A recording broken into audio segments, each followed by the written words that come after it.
বাংলাদেশ ভারত সীমান্তের বেশ কয়েকটি জায়গায় ঝুলছে কাচের বোতল।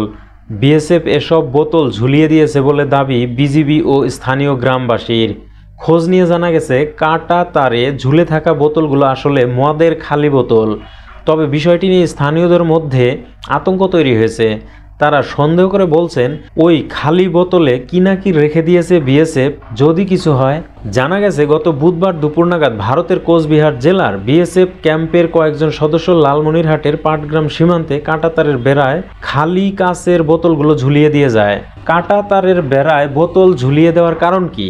শুধু যে পাটগ্রাম সীমান্তে নতুন করে দেওয়া কাঁটাতারের বেড়ায় খালি বোতল রয়েছে তা নয়। বিএসএফ কর্মকর্তারা বলছেন অনেক সীমান্ত বেড়াতেই কাচের বোতল ঝোলানো থাকে। যশোরের বেনাপোল ও ভারতের পেট্রাপোল সীমান্ত চেকপোস্টের কাছেই এক জায়গায় বিএসএফ যেখানে এক সারির বেড়া বা সিঙ্গেল রো ফেন্সিং দিয়ে রেখেছে, সেখানেও ঝুলছে কাচের বোতল। পরিচয় গোপন রাখার শর্তে বিএসএফ এর এক কর্মকর্তা জানিয়েছেন কেউ বেড়া কাটতে চাইলে অথবা নাড়াচাড়া দিলে কাচের বোতলে শব্দ হবে বা সেটি পড়ে গিয়ে ভেঙে যাবে। সেই শব্দে কাছাকাছি থাকা বিএসএফ প্রহরী সজাগ হয়ে যেতে পারবেন। সেজন্যই এরকম একটা ব্যবস্থা। দিনের বেলার থেকেও রাতের অন্ধকারে প্রহরীদের সজাগ করার জন্য বেশ কার্যকর এটি। তিনি বলেন এটি পাকাপাকি ব্যবস্থা নয় কখনোই। স্থানীয়ভাবে এরকম নানা ব্যবস্থা করে নিতে হয় সীমান্তে। যেখানে যেরকম প্রয়োজন সেখানে সেরকম ব্যবস্থা করতে হয়। 51 বিজিবি অধিনায়ক লেফটেন্যান্ট কর্নেল সেলিম আল দিনকে উদ্ধৃত করে কয়েকটি সংবাদ মাধ্যম বলেছে এটি নতুন কোনো স্থাপনা নয়। বেড়াটির সুরক্ষার জন্যই তারা বোতল ঝুলিয়েছে। যদি কেউ রাতের আধারে বেড়া তুলে নিয়ে যায় সেজন্য বিএসএফ শূন্য রেখায় বেড়া দিয়ে নিজেরাই দুশ্চিন্তায় আছে। এজন্য তারা এই প্রোটেকশনটি ব্যবহার করেছে। এক সারির বেড়া ও ত্রিস্তরীয় বেড়া। লালমনিরহাটের দহগ্রাম এবং 3 বিঘা করিডোরের কাছে জিরো লাইনে যে বেড়া দেওয়া হয়েছে তা এক সারির বেড়া।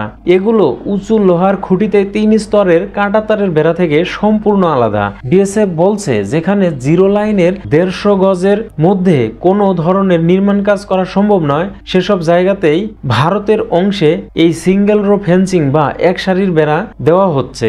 যে কোনো ধরনের কাঁটাতারের বেড়াই অনেক ক্ষেত্রে কেটে ফেলে চোরাকারবারীরা। তাই এখন নতুন এক ধরনের কাঁটাতার ব্যবহার করা শুরু করেছে বিএসএফ, যা কাটা প্রায় অসম্ভব। আবার অনেক সময় দেখা যায় সোনা রূপা ফেন্সি ডিল পাচারের জন্যও সীমান্তের একদিক থেকে বেড়া টপকে অন্যদিকে ফেলা হয়। এমন অনেক ঘটনা রয়েছে যেখানে সীমান্তের ওপর দিয়ে কপিকলের সাহায্যে একদিক থেকে গরু উঠিয়ে অন্যদিকে নামানো হয়।